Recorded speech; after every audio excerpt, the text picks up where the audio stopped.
आणि आता बातम्या पाहूयात सविस्तर। बातमी नागपुरात येतेय। नागपूर शहरासह विदर्भामध्ये अनेक ठिकाणी जोरदार पावसाला आता सुरुवात झाली आहे। चंद्रपूर, गडचिरोली, भंडारा, गोंदिया जिल्ह्यामध्ये ऑरेंज अलर्ट जारी करण्यात आलाय। त्याचबरोबर नागपूर आणि वर्धा जिल्ह्यात मुसळधार पावसाचा इशारा देण्यात आलाय। उर्वरित संपूर्ण विदर्भात पावसाचा येलो अलर्ट जारी करण्यात आला। पुढील 3 दिवस विदर्भात पाऊस असणार आहे। विशेषतः पूर्व विदर्भात मुसळधार ते अतिमुसळधार पावसाचा ऑरेंज अलर्ट आणि रेड अलर्ट देण्यात आलाय, असा हवामान खात्याने हा अलर्ट दिलाय।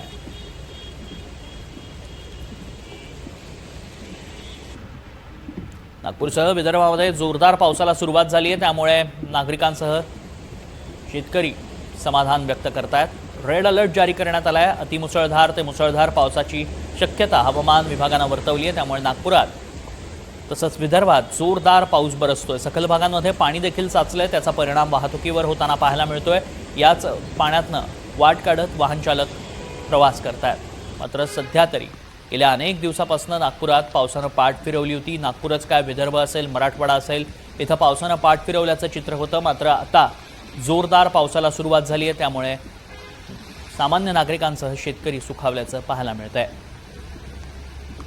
जोरदार पाऊस बरसतोय नागपूरमध्ये आणि त्याचा परिणाम सखल भागांमध्ये पाणी साचून पाहायला मिळतोय। याचाच परिणाम वाहतुकीवरही झालाय। मात्र सकाळपासून पावसाची रिपरिप सुरूच आहे। मुसळधार पाऊस बरसताना पाहायला मिळतोय। ऑरेंज अलर्ट तसंच रेड अलर्ट जारी करण्यात आले। पूर्व विदर्भातही मुसळधार पाऊस बरसतोय। पुढील 3 दिवस विदर्भात पावसाचा अलर्ट देण्यात आलाय। त्यामुळे पुढचे 3 दिवस हे मुसळधार पावसाचे असणार आहेत। संपूर्ण विदर्भात पावसाचा येलो अलर्ट जारी करण्यात आलाय। नागपूर तसंच वर्धा जिल्ह्यात मुसळधार पावसाचा इशारा देण्यात आलाय। आणि अधिक माहिती जाणून घेऊयात। आमचे प्रतिनिधी प्रवीण मुधोळकर सध्या संपर्कात आहेत आणि ही आत्ताची लाईव्ह दृश्य आपण पाहतोय। प्रवीण, सध्या काय परिस्थिती आहे नागपुरात? धो पाऊस बरसतोय। सध्या मी ज्या परिसरात आहे तो सोमलवार निकालस परिसर आहे। सोमलवार निकालस परिसर आहे हा। आणि नागपूरच्या लंडन स्ट्रीट परिसरात सोमलवार निकालस जी शाळा आहे त्या शाळेतले विद्यार्थी अडकून पडलेले आहे। 2 तास पाऊस झाला आहे नागपूरमध्ये आणि अचानक हा जो पाऊस झाला हा मुसळधार एकाच वेळेस ढगफुटीसारखा पाऊस झाला। त्यामुळे मोठ्या प्रमाणात पाणी जे आहे ते साचलेलं आहे। आता सोमलवार निकालस शाळाच्या समोर रस्त्याचं काम चालू आहे। त्यामुळे रस्त्याचं काम चालू असल्यामुळे इथं पाणी जे आहे ते मोठ्या प्रमाणामध्ये साचलं। त्यामुळे विद्यार्थी जे घरी जात आहेत त्यांना इथं अडचण निर्माण झाली आहे। आणि फायर ब्रिगेडच्या गाड्यासुद्धा मोठ्या प्रमाणामध्ये इथं आलेल्या आहेत आणि 2 गाड्या इथं दिसत आहेत। आणि हा जो रस्ता पाहतोय आपण शाळेसमोरचा, हा रस्ता जो आहे हा आता इथे काम चालू असल्यामुळे इथे विद्यार्थी अडकलेले आहे। फायर ब्रिगेडच्या 2 गाड्या दिसत आहेत आणि रेस्क्यू जे आहे ते सध्या सुरू आहे। आणि एकंदरीतच इथं विद्यार्थ्यांना आता घरी घेऊन जाण्यासाठी पालक जे आहे ते आलेले आहे। आणि ऑरेंज अलर्ट होता नागपूरमध्ये आणि ऑरेंज अलर्ट असताना इथं सुरक्षा जी काळजी घ्यायची असते ती प्रशासनानं घेतली का या संदर्भातही आता प्रश्न उपस्थित केला जात आहे। पण मुसळधार पाऊस जो आहे तो अवघ्या काही वेळात झाला। त्यामुळे प्रशासन जे आहे ते इथं तारांबळ उडाली। रेस्क्यू आपण पाहतोय इथं रेस्क्यू जे आहे निकालस शाळेमध्ये सोमवार निकालस ते सध्या सुरू आहे आणि मुलांना हळूहळू बाहेर काढलं जात आहे। हे दृश्य आपल्या स्क्रीनसमोर की इथे विद्यार्थ्यांना एक एक करून बाहेर काढलं जात आहे। आणि आता हे दृश्य आपण बघू शकता। पाईप बघा, पाण्याचा फ्लो बघा किती आहे। हा पाईप वाहून जातो आहे आणि आता हा पाईप वाहून जातो आहे म्हणजे पाणी किती फोर्स असेल। यासोबतच रेस्क्यू मी तुम्हाला दाखवतो। रेस्क्यू सुरू आहे सोमलवार निकालसमध्ये आणि अगदी सखल भागांमध्ये पाणी साचल्याचं पाहायला मिळतंय। आणि आता या शाळेतनं मुलं बाहेर पडतात, मात्र ती स्कूल व्हॅन देखील इथे अडकलेली पाहायला मिळते। पालक मोठ्या प्रमाणात इथं पाहायला मिळत आहेत। नेमकं आता काय चित्र आहे त्या परिसरातलं?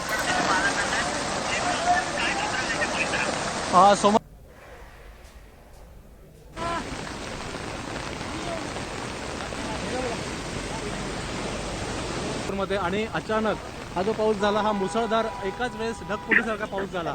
त्यामुळे मोठ्या प्रमाणात पाणी जे आहे ते साचलेलं आहे।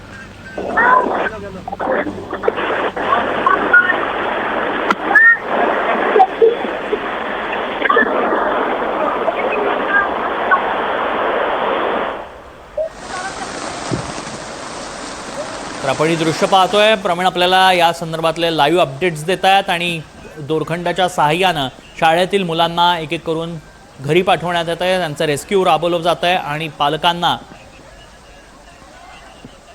आतमध्ये सोडून त्यांच्या पाल्यासोबत घरी पाठवण्यात येत आहे. पाण्याचा प्रवाह जोरदार आहे या रस्त्यावरती आपण पाहू शकतो आणि त्यामुळे एक एक विद्यार्थी बाहेर सोडून त्यांना पुढे आणण्यात येत आहे.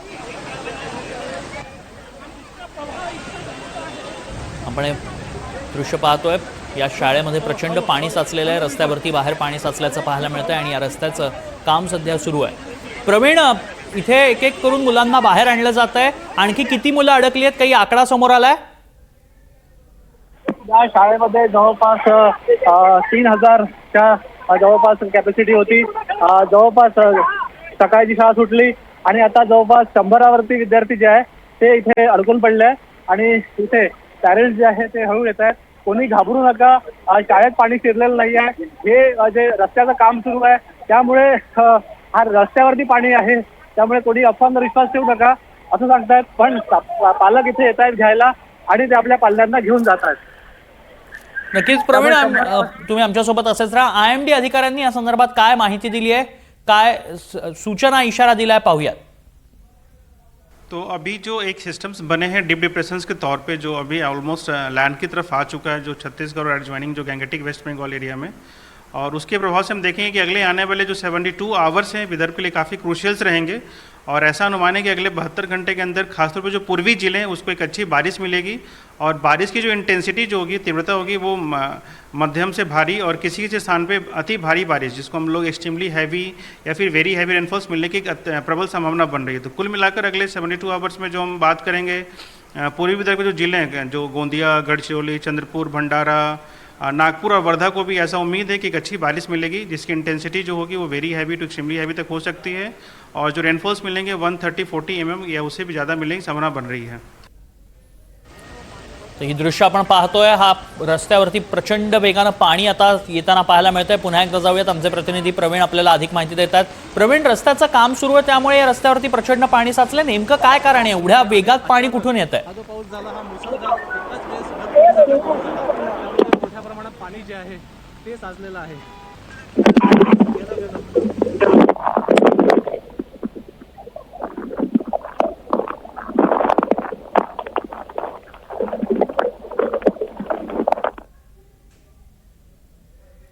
दोन तासाच्या पावसानं नागपुरात पाणीच पाणी झाल्याचं पाहायला मिळतं. ही लाईव्ह दृश्य आपण पाहतोय आणि विद्यार्थ्यांना रेस्क्यू करण्यासाठी इथं दोरखंडाच्या साहाय्यानं अग्निशमन दल देखील पाचारण करण्यात आलेलं आहे आणि मध्ये दोरी बांधून एक एक पाल्याला पालकांपर्यंत पोहोचवलं जात आहे. या शाळेमध्ये आत्ता तरी 100हून अधिक विद्यार्थी इथं आहेत आणि त्यांना घरी पाठवण्यात येत आहे. मोठ्या संख्येनं इथं पालक देखील जमलेले आहेत आणि आपण पाहतो या शाळेमध्ये प्रचंड पाणी साचलेलं आहे. शाळेच्या बाहेरच्या रस्त्यावर देखील वेगात पाणी येत आहे आणि ही दोन दृश्य आत्ताची आपण पाहतोय कशा पद्धतीत पाण्याचा प्रवाह आहे. शाळेच्या आतली ही दृश्य आहेत आपण पाहतोय आणि दोरखंडाच्या साहाय्यानं अग्निशमन दलाला देखील बोलवण्यात आलेलं आहे. तिथे दोरखंड बांधून विद्यार्थ्यांचं रेस्क्यू राबवलं जात आहे. इतका मोठ्या प्रमाणात पाऊस झालेला आहे की अंडरग्राऊंड केबलिंग जे केलं जातं त्याचा जड पाईप तो देखील अक्षरशः हा पाण्यातनं वाहून जाताना आपल्याला पाहायला मिळतोय. पुन्हा एकदा जाऊयात, आमचे प्रतिनिधी प्रवीण अधिक माहिती देतात. प्रवीण, काय अपडेट्स?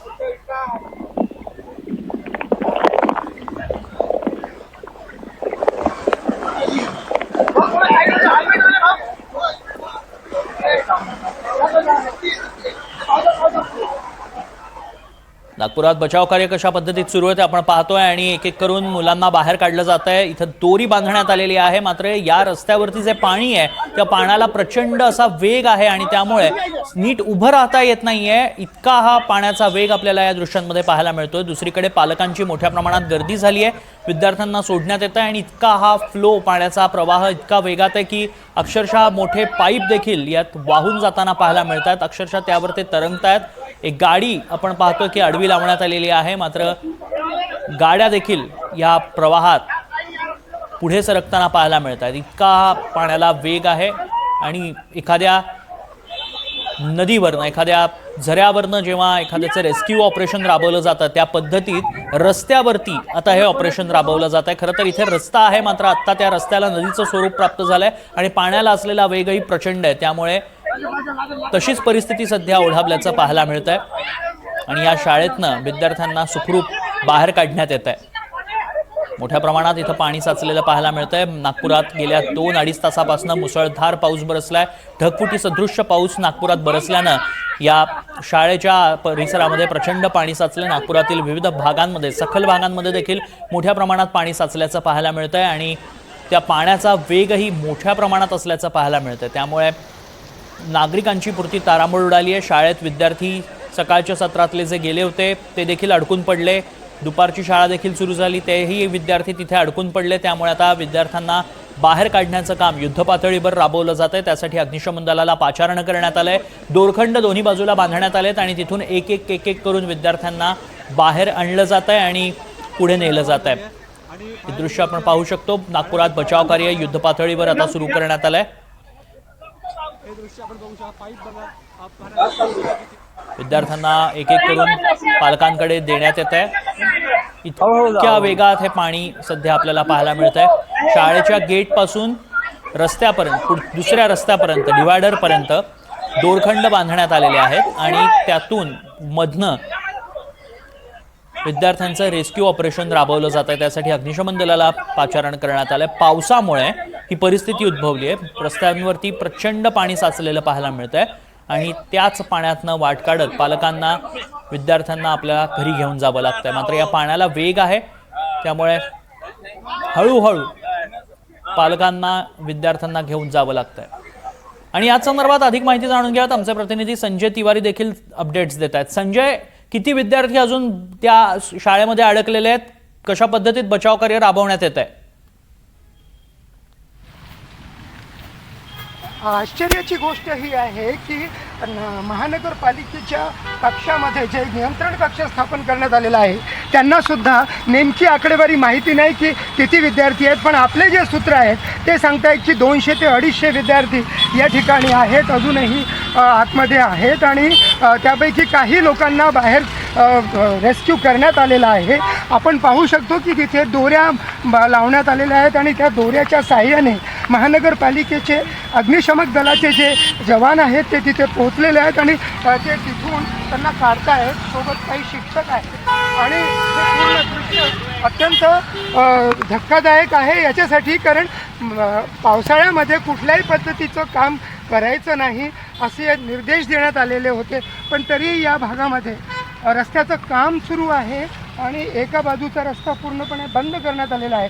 त्यामुळे आपण पाहू शकतो की इथे कित्येक ठिकाणी ट्रॅफिक जाम आहे आणि ट्रॅफिक जाम असल्यामुळे एकाच बाजूची वाहतूक सुरू असल्यामुळे ठिकठिकाणी चौकाजवळ गाड्यांच्या रांगा लागलेल्या आहेत. त्यामुळे पालकांनासुद्धा इथे पोहोचायला अत्यंत कठीण परिस्थिती झालेली आहे. आपण पाहू शकतो आपल्या समोर इथे रस्त्याच्या त्या भागाला महानगरपालिकेचे कर्मचारी, सफाई कर्मचारी आपल्याला तिथे दिसत आहेत आणि ते आपल्या तिथे जे मेन होल आहेत त्यांना उघडण्याचा प्रयत्न करत आहेत. मेन होल नेमके कुठे आहेत ते शोधण्याचा प्रयत्न करत आहेत आणि पूर्ण रस्त्यावर हा जो पूर्ण टी पॉईंट आहे आपल्या समोर जो दिसतो आहे, हा पूर्ण टी पॉईंट आता पाण्यामध्ये भरलेला आहे. एकंदरीतच काय तर तलावासारखं रूप, नाल्यासारखं रूप या रस्त्याला या बाजूला आलेलं आहे. आपण समोर जे काम सुरू आहे तिथला जर अंदाजा घेतला तर आपण पाहू शकतो की JCB आणि हर मूवर तिथे जे लागलेले आहेत ते पण, तिची चाकं पण पाण्यात गेलेली आहेत, त्याची जे डाली आहेत ते पाण्यात गेलेले आहेत. पावसाळ्याच्या वेळेला ही कामं करायची नाहीत असं वारंवार जेव्हा मुख्यमंत्री असतील, पालकमंत्री असतील त्यांनी बैठका घेतल्या होत्या तेव्हा स्पष्टपणे नागपूर महानगरपालिकेला सांगण्यात आलं होतं. पण नागपूर महानगरपालिकेचे अधिकारी असतील किंवा कंत्राटदार असतील त्यांनी नक्कीच सोमलवार शाळेतनं विद्यार्थ्यांचं बचाव कार्य राबवण्यात येत आहे आणि या संदर्भातले अपडेट्स तुमच्याकडनं जाणून घेत राहू. धन्यवाद संजय.